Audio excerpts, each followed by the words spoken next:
Vamos pensar num ponto específico do mapa. Uma passagem bem estreita de água, mas que tem o poder de literalmente colocar a economia global de joelhos. É sobre esse ponto crítico que vamos falar hoje.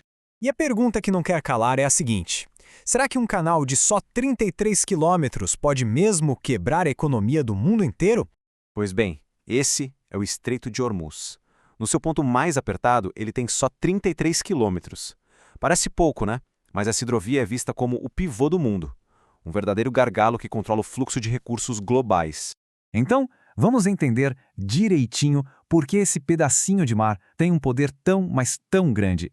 E tudo começa, claro, com o petróleo. Para se ter uma ideia, 20% de todo o petróleo consumido no mundo por dia passa por esse funil. Qualquer coisinha que aconteça ali, o preço da energia no planeta inteiro já dispara. Agora, para algumas potências da Ásia, essa dependência é ainda mais séria. Olha só, o Japão busca 75% do seu petróleo ali. A Índia, 60%. A China, 40%. A economia desses gigantes está de fato amarrada a essa passagem.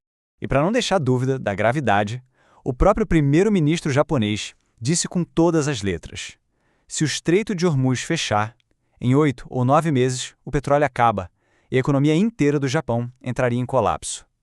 Não é só um problema, é uma questão de sobrevivência. Mas a coisa vai além do petróleo, viu? A influência desse estreito é tão grande que ele sustenta a base de todo o sistema econômico americano. E isso acontece por causa de uma coisa chamada petrodólar. Vamos entender esse sistema do petrodólar. Basicamente é o seguinte: os países do Conselho de Cooperação do Golfo, o tal do CCG, combinaram de vender seu petróleo usando apenas o dólar americano. Com isso, o mundo inteiro precisa de dólares o tempo todo para comprar petróleo, o que transforma a moeda na reserva mundial e, claro, no grande pilar da economia dos Estados Unidos. Só que essa história tem dois lados. O petróleo sai, mas e o que entra? Essa dependência do comércio cria uma vulnerabilidade enorme para essas nações do Golfo. A sobrevivência delas também está em jogo. Pensa bem, é uma região de deserto, com pouca terra para agricultura. Então, 80% de toda a comida que eles consomem vem de fora. E adivinha por onde chega? Pelo Estreito de Hormuz. Se essa rota fechar, o fornecimento de comida deles é cortado. Simples assim. E não é só a comida. A água também é um ponto fraco. 60% da água potável deles vem de usinas de dessalinização que ficam bem ali na costa, ou seja, são alvos completamente expostos e muito fáceis de atingir. E toda essa fragilidade acaba criando um cenário militar, digamos, bem desequilibrado e perigoso. A grande diferença militar aqui é a geografia. De um lado, o Irã, que é praticamente uma fortaleza de montanhas, perfeito para esconder mísseis, drones. Do outro lado, os países do CCG, que são basicamente desertos planos. A infraestrutura crítica deles fica toda ali à mostra.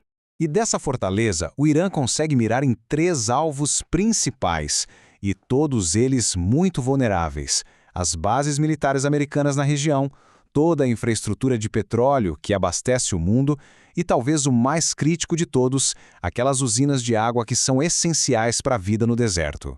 Olhando assim, até parece uma luta de um lado só, né? Mas a verdade é que a situação é bem mais complicada do que isso. A pergunta é: será que essa fortaleza tem algum ponto fraco? Um calcanhar de Aquiles que possa, de alguma forma, equilibrar esse jogo? E a resposta está num recurso que é tão vital quanto o petróleo: a água. Pois é. O Irã também enfrenta uma crise hídrica seríssima. E essa fraqueza pode transformar a fortaleza montanhosa numa espécie de prisão. Se a infraestrutura de água deles for o alvo, a população pode acabar presa e completamente isolada. Então, o ponto crucial é este. O que a gente tem aqui é um impasse, onde os dois lados têm a capacidade de causar um dano catastrófico um no outro. Isso cria um jogo de forças muito arriscado e entre duas mentalidades completamente diferentes. De um lado, uma população iraniana que é mais homogênea, religiosa, com uma forte motivação ideológica. Do outro, os estados do Golfo, onde a maior parte da população, cerca de 90%, é de estrangeiros expatriados que provavelmente não ficariam para lutar numa guerra. E esse cenário todo levanta umas perguntas bem assustadoras sobre o que poderia acontecer. A primeira é: os Estados Unidos seriam forçados a mandar tropas, a entrar numa guerra em terra para garantir uma vitória? A segunda pergunta é ainda mais sinistra. Se um dos lados começar a perder, o desespero poderia levar ao uso de armas nucleares? E por fim, será que um conflito que começa ali, regional, poderia sair do controle e acabar arrastando outras potências mundiais, Europa, Rússia, China, para dentro da briga, começando, quem sabe, uma terceira guerra mundial?